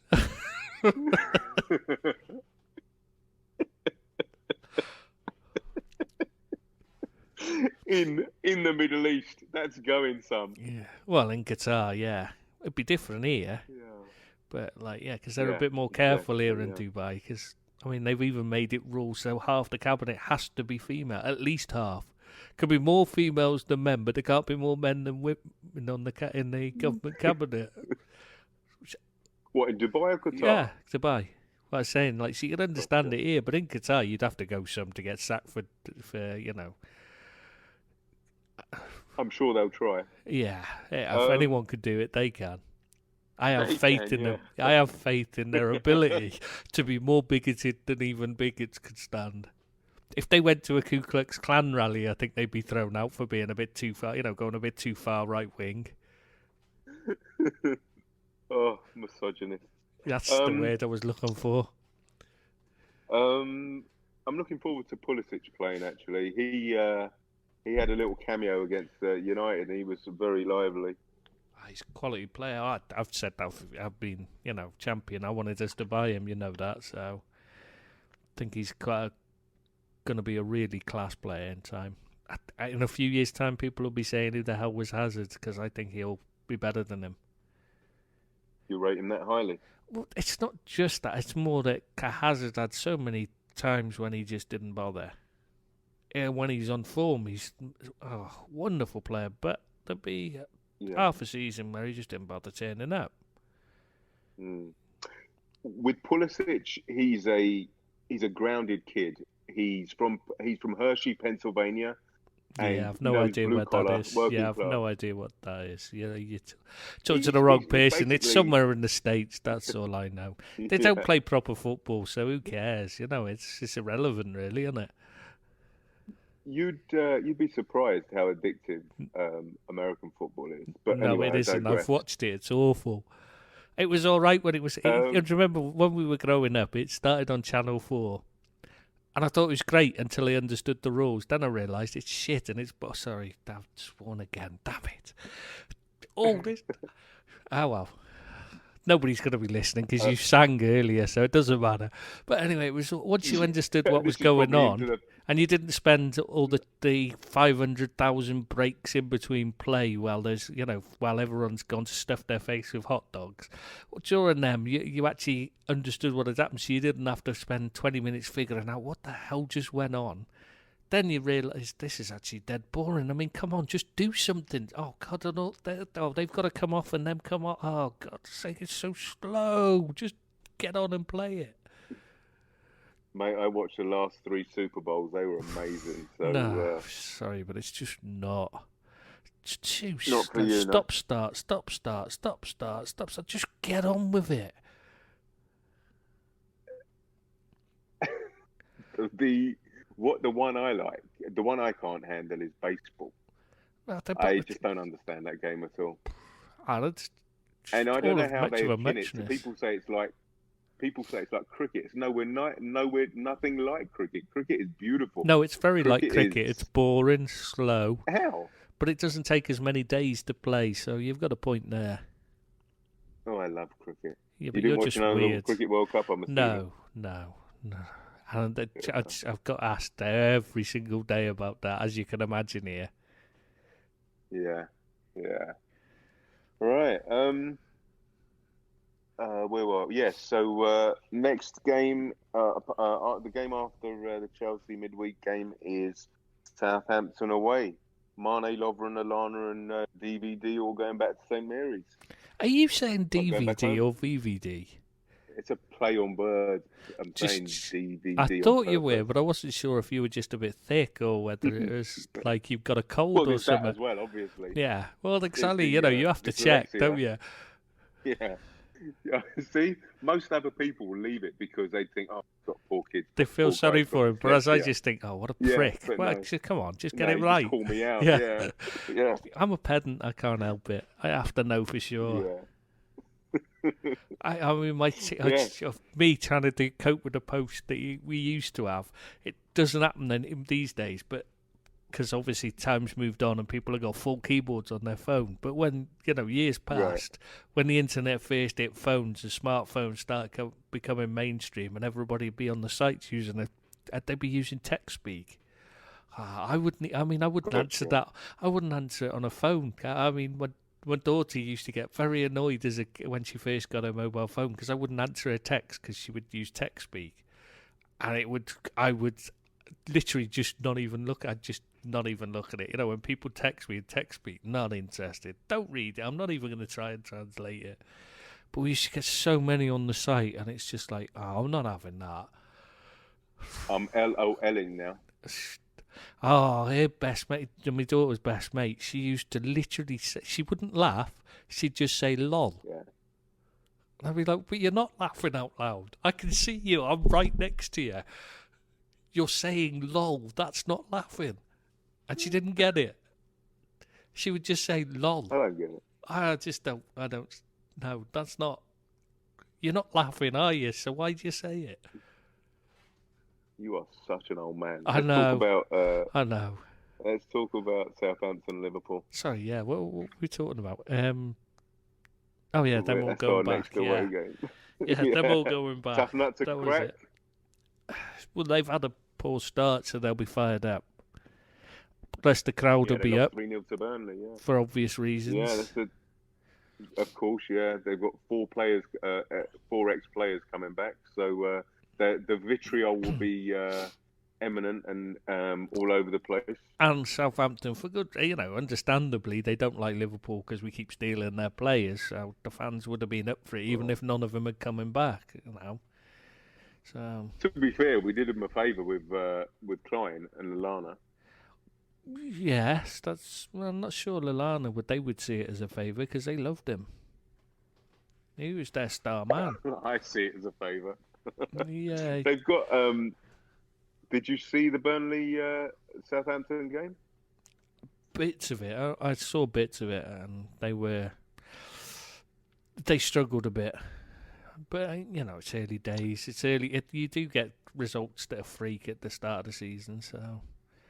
You do, yeah. I saw a lot of that game, and I think they should have gone. They had a very decent chance. I think it was Shea Adams or something. He missed a really good chance in the opening moment. They should have put one up.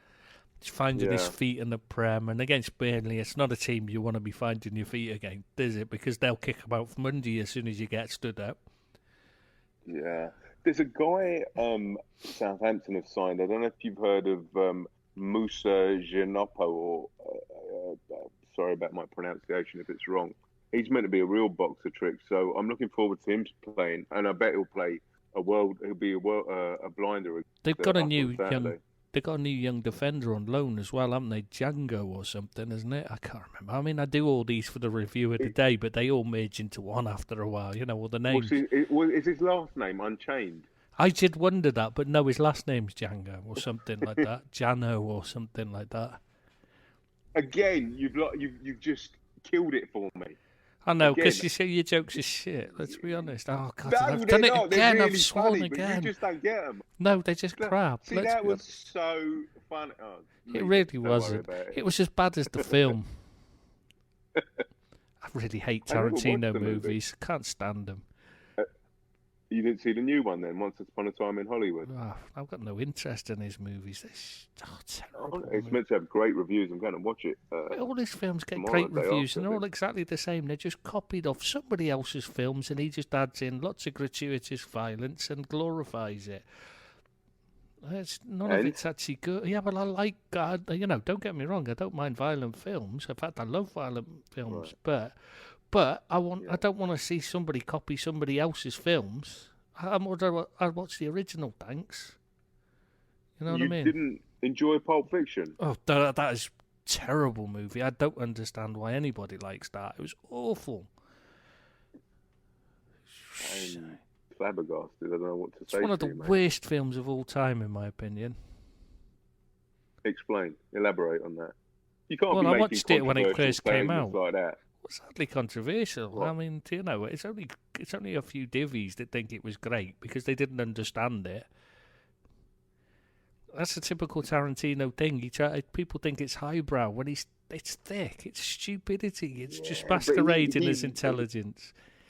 Yeah, but he weaves little subplots and narratives into the narrative. Yeah, but it's boring because it's just tell the story well. If you told the story well, you wouldn't need. Most of it is covered up bad storytelling by swearing a lot and putting in lots of blood and gore to cover up the fact that the story's told badly, and people fall for it. It's glitz over. You just want to see Robert Downey Jr. dress up in a superhero costume for hey, 3 hours. Just admit it. You be careful saying stuff. What Mandarin is one of the greatest characters of all time. The actor who plays him. You go and watch that. Well, what? Ben Kingsley. The reason why I love that character so much. Do you know why? Because the character who played Mandarin in the film, whichever Iron Man it is, I forget now. Iron Man 2 or 3. His baddie is. What? He comes up. Just shut up a minute. Iron Man 2 or 3. One of the baddies is called Mandarin, and it's played by Ben Kingsley. But he's actually an actor. He's actually playing an actor called Trevor Slattery who pretends to be Mandarin for this TV footage, right? But the character Trevor Slattery, I mean, he's fantastic. And you watch it, he's watching Liverpool on the TV and stuff because he's a big Liverpool fan. Right.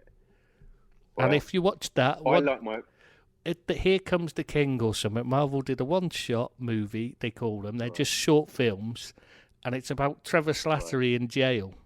That's fantastic. It's one of the best.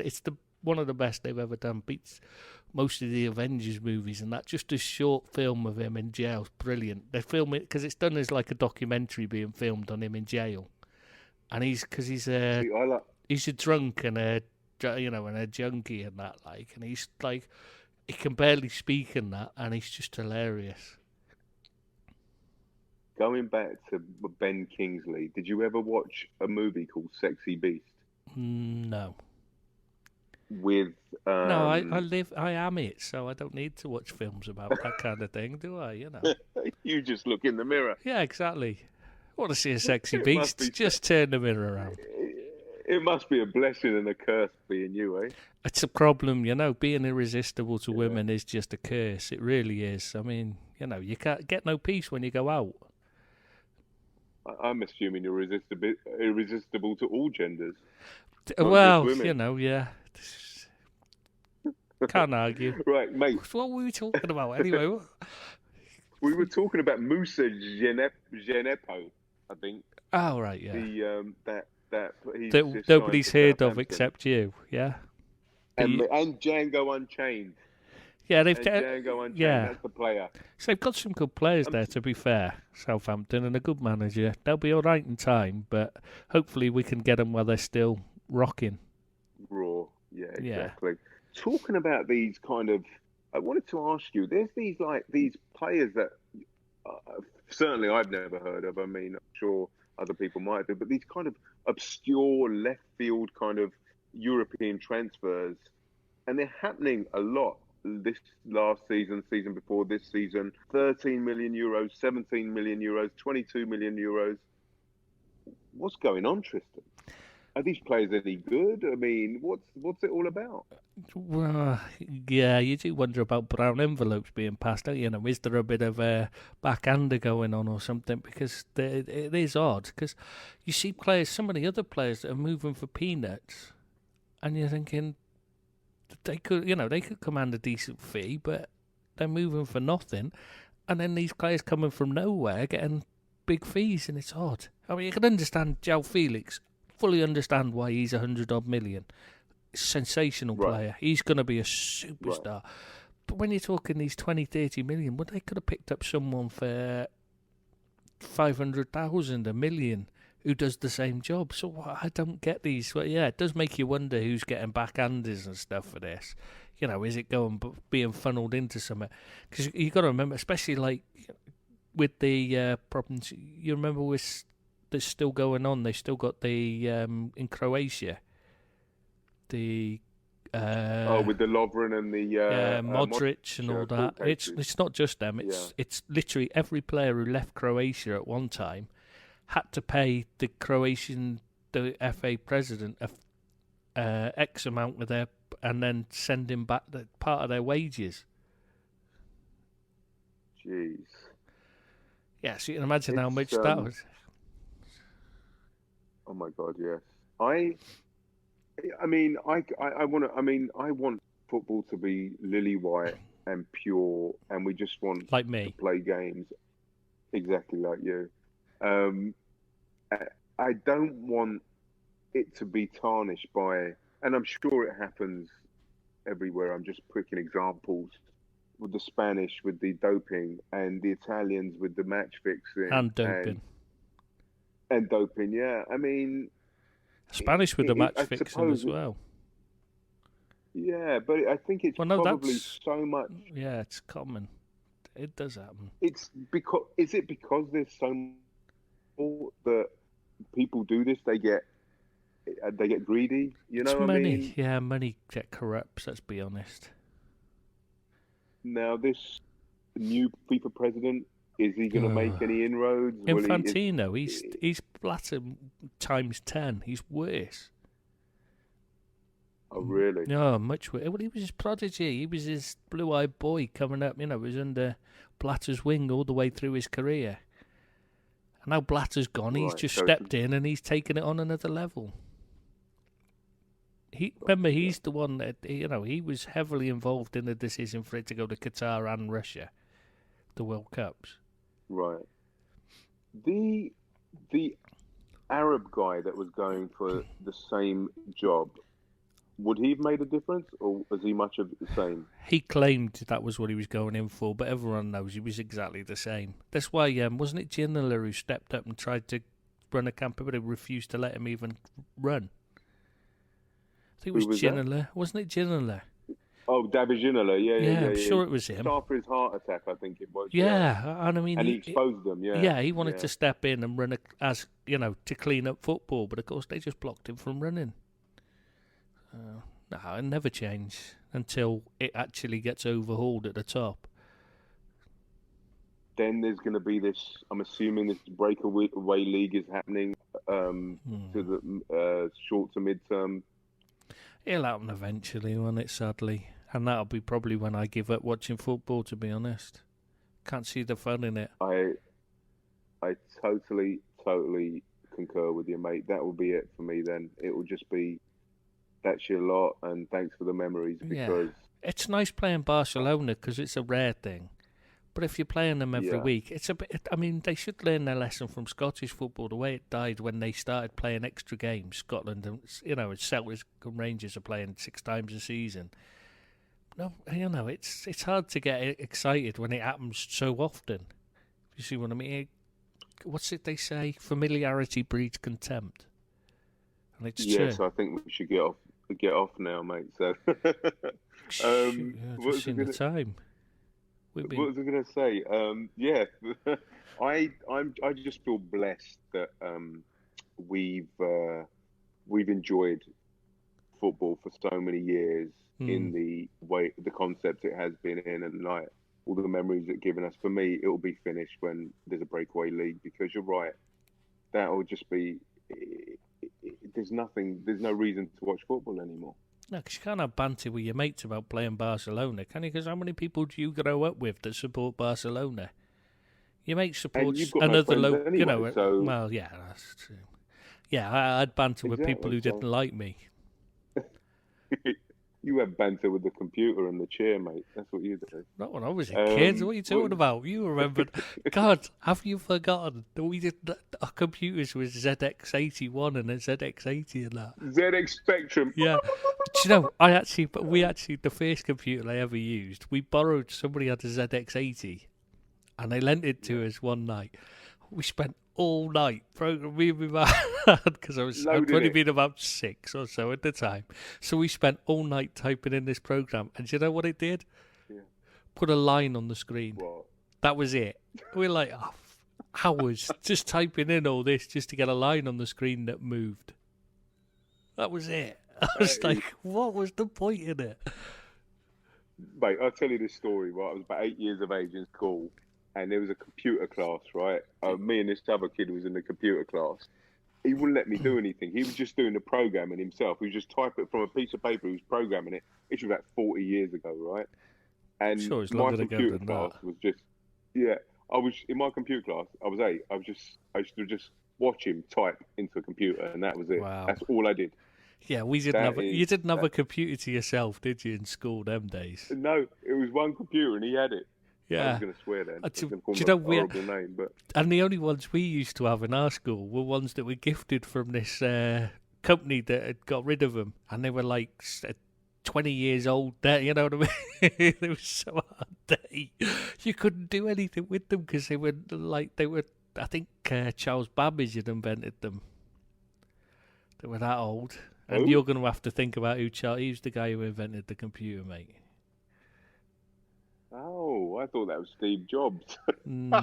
I thought you were going to say Alan Turing, at least. Hey, my iPod's gone. Has it?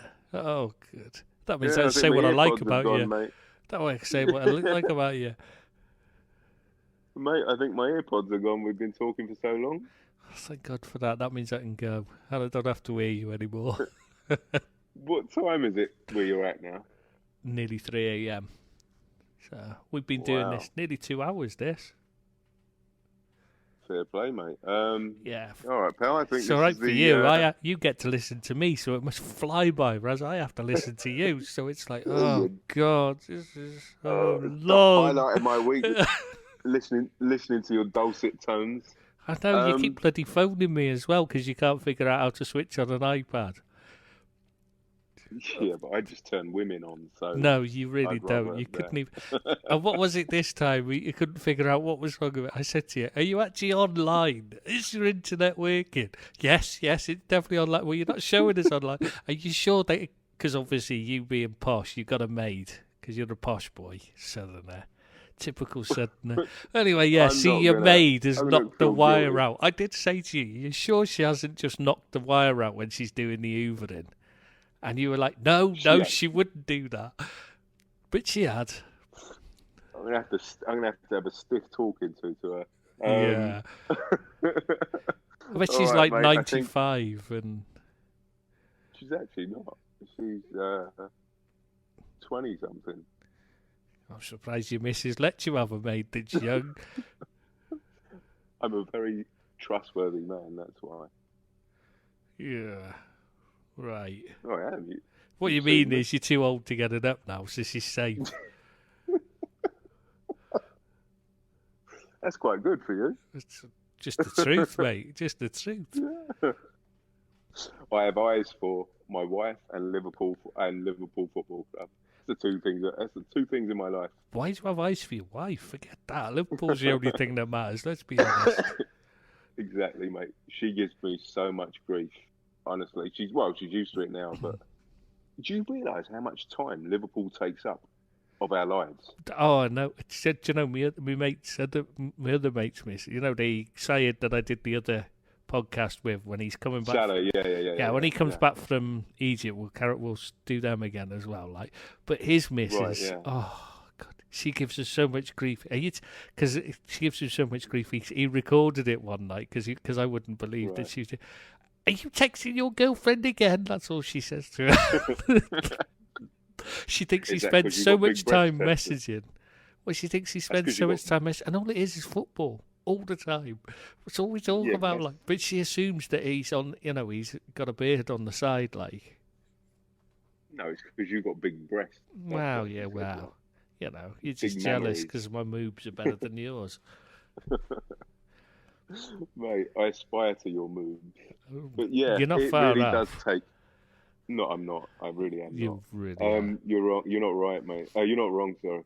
Yeah, it takes a heck of a lot of time out of our life. I mean, it's a faith to us. I think it's a beautiful. Anfield's a church. Thing, absolutely, and we'll go praying every Saturday. There's only one Wednesday. God I believe in. That's Robbie, eh? His name is Fowler. Absolutely. Well, let's at that beautiful visual memory thought. Let's leave it there, and I'll see you same time next week. Oh God! Please don't say you'll see me. That's just scary. I'm not. We're not putting. You're not. I told you no cams. I've told you. I'm not doing that. No matter how many times you ask. Oh, come on. No. Come on. Put your full kit on for me. You know what that does for me. Oh, well, that's better than normal. Normally you ask me to take it off. Socks and everything. All right, mate. I'll see you next week. Okay, mate. Take care. And bye-bye to anybody that's managed to listen this far in. Gluttons for punishment.